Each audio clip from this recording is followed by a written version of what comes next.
ஃப்ரெண்ட்ஸ்க்கு கொடுத்தேன், ரிலேட்டிவ்ஸ்க்கு கொடுத்தேன், பிசினஸ் சம்பந்தமா தெரிஞ்சவங்களுக்கு கொடுத்தேன் அப்படின்னு சொல்லி நிறைய பேர் கடன் கொடுத்துருப்பீங்க. அது ப்ராமிசரி நோட்லயே கடன் கொடுத்துருப்பீங்க.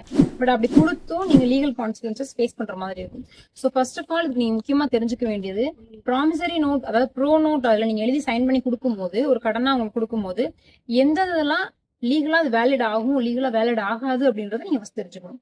ஃபர்ஸ்ட் ஆஃப் ஆல் இந்த ப்ராமிசரி நோட் அப்படின்றது என்ன சொல்றாங்க அப்படின்னா, ஒரு குறிப்பிட்ட நபருக்கு அந்த ஒரு குறிப்பிட்ட தொகையை வந்து கடனா நீங்க கொடுக்குறீங்க, நிபந்தனையின்றி கடனா உங்களுக்கு கொடுக்குறீங்க அப்படின்றதுதான் நெகோஷியபிள் இன்ஸ்ட்ருமெண்ட் ஆக்ட் 8081 செக்ஷன் 4 வந்து டிஃபைன் பண்ணுது.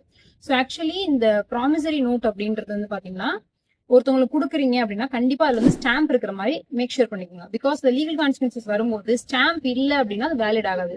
இந்த ஸ்டாம்ப் அப்படின்னு சொல்லப்படுற முத்திரை தாள் ஒட்டி தான், அதாவது குறிப்பிட்ட கட்டணங்கள் அதுக்கு உட்படுத்தி அந்த ப்ராமிசரி நோட் இருந்தா மட்டும்தான் அது லீகலி வேலிட் ஆகும். இந்த செகண்ட் ஒன், சாட்சி கையெழுத்து எது முக்கியமா அப்படின்னா, நீங்க கேஸா அது மாற போகும் அப்படின்னும் போது இது முக்கியம் தான். பட் இது வந்து சட்டத்துல வந்து சாட்சி கையெழுத்து கண்டிப்பா முக்கியம் அப்படின்றது எங்கேயுமே சொல்லப்படல. மூணாவது, அதுல தேதியும் நீங்க எவ்வளவு தொகை கொடுக்குறீங்க அப்படின்றத நம்பர்ல மட்டும் இல்லாம எழுத்துலயும் எழுதியிருக்கணும். சைன் வந்து கண்டிப்பா இருக்கணும். எந்த டேட்ல கொடுக்குறீங்க அப்படின்றத மென்ஷன் பண்ணிருக்கணும். அண்ட் ஃபோர்த் ஒன் என்னன்னு பாத்தீங்கன்னா, வட்டி மென்ஷன் பண்ணலாமா அப்படின்னா, எஸ் நீங்க மென்ஷன் பண்ணலாம்.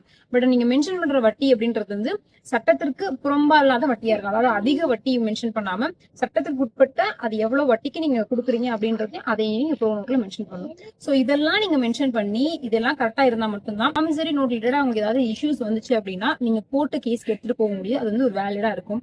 அது வந்து லீகலா அக்செப்ட் பண்ணிக்குவாங்க. அதுக்கு வந்து நீங்க கேஸ் எடுக்க முடியும். ஸோ ஓகே, நீங்க ப்ராமிசரி நோட் பண்ணி கொடுத்துட்டீங்க, அவங்க வந்து அமௌண்ட் திருப்பி கொடுக்கல அப்படின்னா நீங்க என்னெல்லாம் பண்ணலாம் அப்படின்னா, first of all legal notice தான் அனுப்பணும். எடுத்ததுமே கேஸ் கொடுக்க முடியாது. ஃபர்ஸ்ட் ஒரு அட்வொகேட் மீட் பண்ணி லீகல் நோட்டீஸ் அவங்களுக்கு அனுப்பணும். சோ லீகல் நோட்டீஸ் எப்படி அனுப்பலாம், அட்வொகேட் தான் கண்டிப்பா மீட் பண்ணுமா அப்படின்னு அவசியம் இல்லை. லீகல் நோட்டீஸ் நீங்களே செல்ஃப் அனுப்பலாம். சோ லீகல் நோட்டீஸ் எப்படி செல்ஃப் அனுப்புறது அப்படின்றத நான் வீடியோல போட்டிருக்கேன். அதை நீங்க டேக் பண்றேன், அதை பார்த்து தெரிஞ்சுக்கோங்க.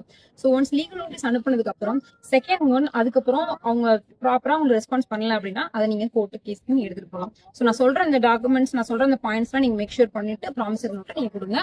சோ இப்படி இருந்தா மட்டும்தான் அது கோர்ட் கேஸ்ல போகும்போது வேலிடா இருக்கும். சோ இந்த மாதிரி இன்ட்ரெஸ்டிங்கான லீகல் ஃபேக்ட்ஸ்க்கு நம்ம சேனலை சப்ஸ்கிரைப் பண்ணிக்கலாம். தேங்க்யூ ஃபார் வாட்சிங்.